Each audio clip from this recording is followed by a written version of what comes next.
Today we're gonna discuss our case about India, and we're gonna see whether there is a bridge between India and Fontys in order for Indian students to go to Fontys and study there. My name is Natalia. And I'm Robin. So first of all, we are going to mention our Smart Business Goal. This business goal was to reach and recruit at least 1,000 Indian students and let them sign up for a particular English major offered by Fontys in the year 2020. We have some resources available, and these resources include financial ones as well as labor ones. We have some specialists, some consultants who might go to India and be our delegates for Fontys and talk about education there. Additionally, our maximum financial resources is 500,000 euros. Finally, we will discuss the microenvironment. First, we'll talk about the characteristics of the market. India is the second largest English-speaking country and has currently 25 million students that study beyond high school. Furthermore, there's a big shortage already of higher education, and the demand of it is only expected to grow. Students will also get subsidies when studying abroad by the government. Not surprisingly, there are some top destinations for Indian students, therefore it might be hard to reach them to Netherlands. And those destinations include UK, Australia, Germany, US and Canada. And currently, Fontys has only 68 Indians enrolled. Their current online business model resembles most one of the manufacturer direct model, because they sell a service of their own and they make their own specifications as to what courses, what studies, how to teach and so on. We quickly checked the online status of Fontys and its website. We did this via a website grader.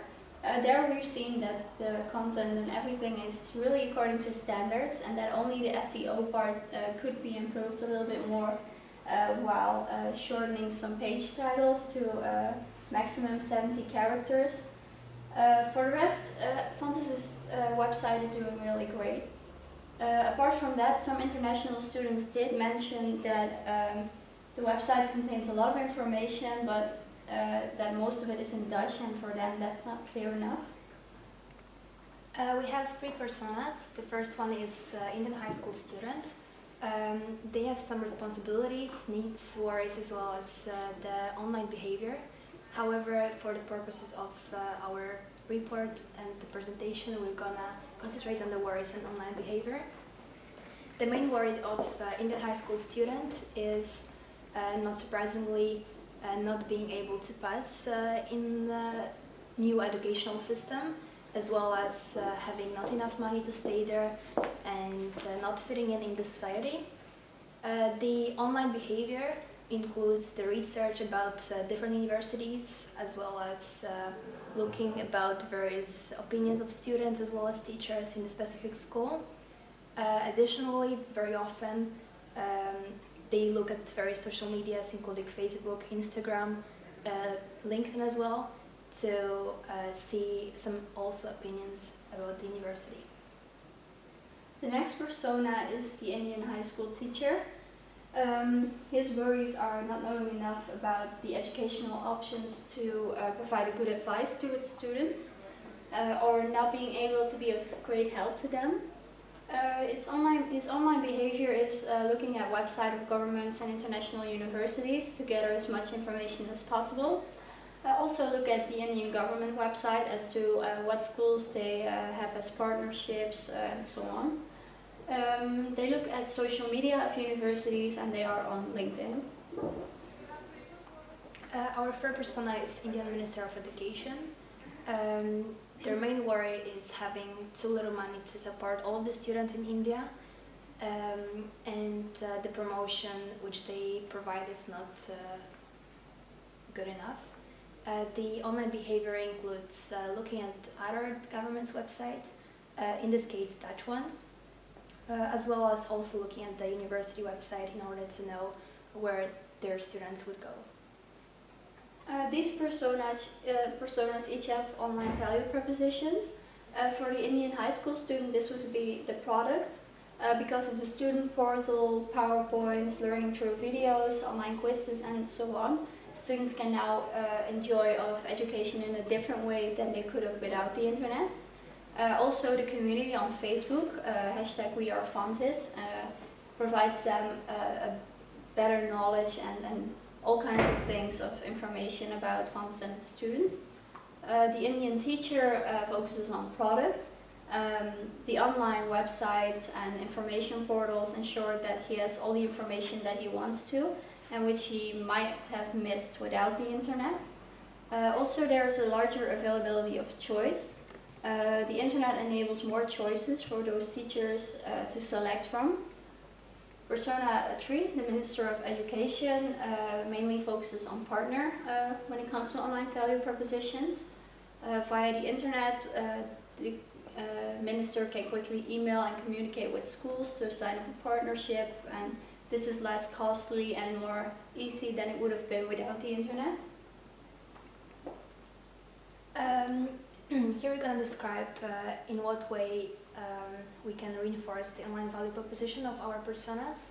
The first persona was Indian high school student, and here we could reach them via various videos as well as brochures. The message would be that Fontys ensure a good education and that the Fontys would be a great school for them. For the second one, Indian high school teacher, the message would be that the Fontys will provide with like detailed information and also that they will know how to guide their students in India. The content would be also via various videos as well as via Fontys teachers, school delegates who would go to India. And the Indian Minister of Education would be also reached by websites as well as email communication. And the message would be that the education is also high quality and that they can be like provided with nice education for the students. Then we'll discuss our customer journey map and touch points. For each persona there is a reach, engage and action strategy according to the REEN model. Since we did not have to activate our case, this one is excluded. When it comes to the high school students, we will reach them via various career events where the school presents what they have to offer. Also, they will be reached by advertisements and videos on Facebook, LinkedIn and Instagram, because those are the social media means that they use the most. The high school teacher would be reached by Fontys delegates to talk more about different options of education and with many brochures that they can also hand out to students. The Minister of Education will be visited by Fontys delegates to talk more about education and to maybe sign up a partnership in a later stage.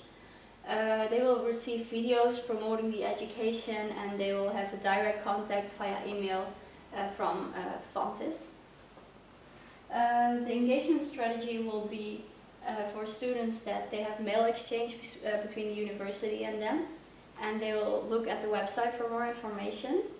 High school teachers will do around the same as the students.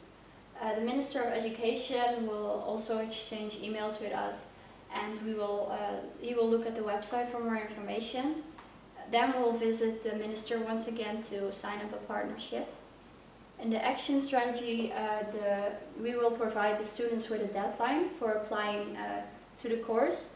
This will be put on the brochures, mail and social media channels. The Minister of Education needs a deadline as well because he needs to arrange the scholarships. This will be posted by us as well on those portals. Our digital acquisition strategy was based on a few activities. We have done that based on the specific period of time. The main cost and the highest one were happened because of all of the online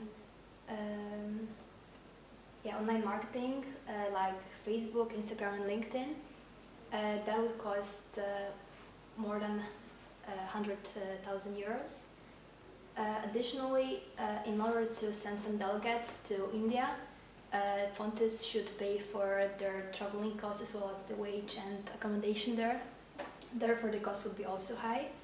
The total costs would be below our required cost, which was 500,000, and as it can be seen, it's 495,970 euros.